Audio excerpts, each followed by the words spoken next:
कि ओम एम श्रीम ह्रीम क्लीम चामुंडाय विच्चहि मंत्र में ह्रीम को उच्चारण रिंग या हरिंग होना चाहिए।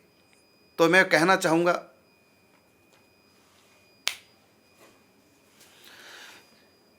चाहूँगा कि इसका बड़ा विस्तार से है, तो आप सजग होकर अलर्ट होकर के यदि मेरी बात को सुनेंगे, थोड़े भी आप पढ़े लिखे होंगे तो समझ आएंगे, क्योंकि बहुत लोगों को कन्फ्यूज है। जैसे निकुंज मंत्र में कलीम आता है, तो ये कलीम है कि कलिंग है कि कलिंग है, तो कहीं कन्फ्यूज है। तो मैं पूरे विस्तार से बताना चाहूँगा। देखो, कलीम का उच्चारण कलीम, बस कलीम, लास्ट में माँ हलंत, मतलब होठ बंद ही रहे, खोले ना, कलीम। और यदि हम बोल दिया कलीम, ये अशुद्ध हो गया, क्योंकि हमने होठ खोल दिए। होठ खोल दो माँ बोलकर, तब वो पूरा माँ हो जाता है, और होठ बंद ही रहे तब वो हलंत हो जाता है, मतलब आधा माँ हो जाता है। तो कलीम ये है। लेकिन यदि आप होठ खोल लेंगे तुरंत, तो कई बार खोलना पड़ता, कैसे? तो मैं बताना चाहूँगा, जिनको पूरा ज्ञान है हिंदी का जो स्वर व्यंजन का, जैसे ऊपर बिंदी है कलीम में, अब प्रश्न है कि इसका उच्चारण क्या होगा।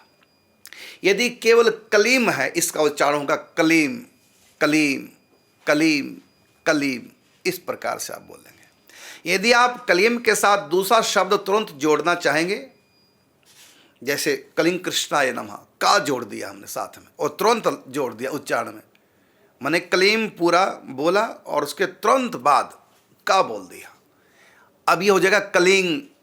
अब ये माँ जो हलन था कलीम, ये कलीम से कलिंग कैसे होगा? तो इसको उत्तर सुनिए। वो ये है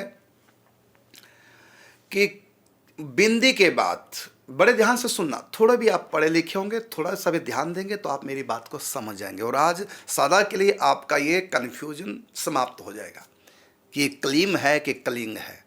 क्योंकि कई लोग कलिंग बोलते हैं, कई लोग कलीम बोलते हैं, दोनों ही ठीक है, लेकिन कहाँ पर क्या बोलना है, कहाँ कलिंग बोलना है, कहाँ कलीम बोलना है, तो सुनेंगे आप। अब ये कहीं भी अक्षर के ऊपर, शब्द के ऊपर यदि अंतिम में बिंदी है, तो उसका अर्थ हो गया आधा माँ। तो जैसे गुणम, ऊपर बिंदी तो आ गया, उसका अर्थ माँ हो गया। अब ये कई जगह ये बिंदी इयां भी हो जाती है, जैसे चम्मच, चा के ऊपर बिंदी है, अब इसको जब हम उच्चारण करेंगे तो आधा माँ, चा छा जा जा या, अब या हो गया ये, अब ये बिंदी या का उच्चारण होगा, कैसे होगा? तो इसका उत्तर सुनो। तो मैं कहना चाहूंगा कि पहले आप पूरा ये समझ लें, का खा गा घा जो ये है कवर्ग, इसको बोलते हैं कवर्ग, इसके सबसे पीछे अंगा, और चा छा जा झा या, तो इस चवर के पीछे लिखा हुआ या, और ऐसी है ता था दा धा ना, तो तवर्ग इसको बोलते हैं, तवर्ग के पीछे है ना। और इसी प्रकार टा ठा डा ढा णा, तो टवर्ग के पीछे है णा। इसी प्रकार पा फा बा भा मा, तो ये पवर्ग बोलते हैं इसको, पर्व के सबसे अंतिम में है मा, ये है यहां तक। तो क्वर्ग, चवर्ग, तवर्ग, टवर्ग, और साथ में है पवर्ग। अब किसी भी शब्द के ऊपर यदि बिंदी लगी है, वो बिंदी का अर्थ क्या होगा? अक्षर के ऊपर यदि बिंदी है तो बिंदी का अर्थ क्या होगा? उस बिंदी के बाद वाला जो भी शब्द होगा, अब देखना कौन से वर्ग में है वो शब्द। जैसे उदाहरण के रूप में गंगा, अब गा के ऊपर बिंदी और फिर गा हो गया गंगा। अब ये इसको हम अंगा बोलेंगे, ना नहीं बोलेंगे, मां नहीं बोलेंगे, गम गा नहीं बोलेंगे, गंगा बोलेंगे, जबकि बिंदी है। अब ये अंगा ना बनकर, ये न माने मां ना बनकर ये अंगा कैसे बनी? इसका उत्तर है कि देखिए आप इस बिंदी के अंत में कौन सा शब्द है, तो अंत में गा, गंगा, गा है, तो देखिए गा कौन से वर्ग में? तो का खा गा गा, का खा गा, तो कवर्ग में है, तो कवर्ग का अंतिम अक्षर अंगा, तो ये बिंदी अंगा कहलाएगी, इसका अर्थ हुआ। जैसे चंचल, अब वहां तो अंक की बिंदी, गंगा में अंक की बिंदी अंगा कहलाई। अब ये चंचल में अंग की बिंदी चंगचल क्यों नहीं हुआ? अब यहाँ अंगा क्यों नहीं? यहाँ भी तो बिंदी है चा के ऊपर। तो इसका उत्तर हुआ कि चा के ऊपर जो बिंदी है उसके बाद में कौन सा अक्षर है? वह है चंचल। तो चा है, तो ये च वर्ग में देखना, चा, चा के अंत में क्या है? चा चा जा जा या। अब इसका अर्थ या हो जाएगा। जैसे कुंज, कू के ऊपर बिंदी, अब ये कुंग नहीं होगा। जैसे गंगा में अंगा हो गया, अब का के ऊपर बिंदी अंगा नहीं होगी, ये क्या हो गया? कुंज।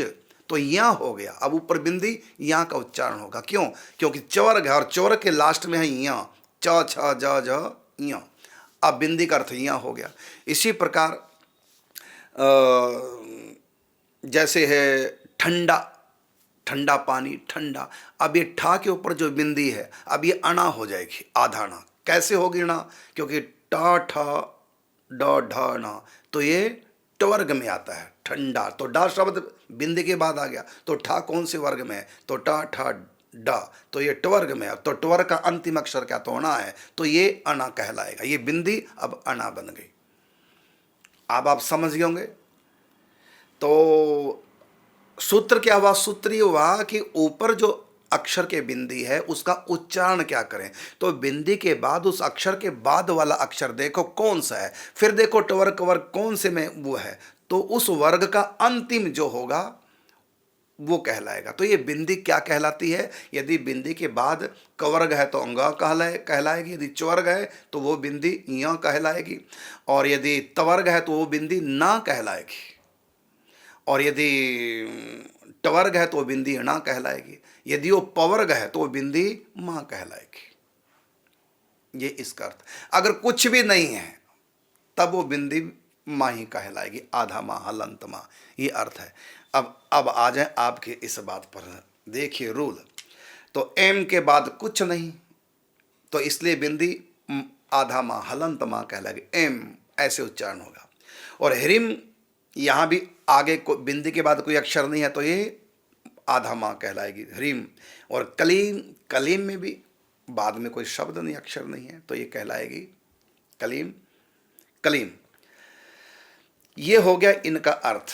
अच्छा, कई लोग एंग हरिम कलिंग, कलिंग बोलते हैं। तो कलिंग क्यों बोलते हैं? क्योंकि यदि हम कलीम के साथ में कृष्ण जोड़ दें, जैसे कृष्णाय नमः कलीम के साथ जोड़ दिया, तो कलीम के बाद में का आ गया, तो का को जोड़कर बोल रहे, हम अलग अलग शब्दों को नहीं बोल रहे। होता कई बार घसीट बोलते हैं, तो जब अलग अलग शब्द हम बोलेंगे कलीम कृष्णाय नमः, ये तो हो गया कलीम। यदि हम जोड़ के बोलेंगे कृष्ण को कलीम से, तो बोलेंगे कलिंग कृष्णाय नमः। अभी होठ बंद नहीं होंगे कलीम में, जैसे कलीम में होठ बंद अब नहीं होंगे, अब होगा कलिंग कृष्णाय नमः, क्योंकि हमने अंग की बिंदी के तुरंत बाद का लगा दिया, और का के अंत में वर्ग में पीछे क्या है? का खा गा घा अंगा हो गया, तो वो गंगा वाला वो अंगा लगेगा अभी यहाँ, तो होगा कलिंग। अब हो जाएगा कलिंग कृष्णाय नमः। ये संस्कृत का सूत्र मैंने आपको बताया है।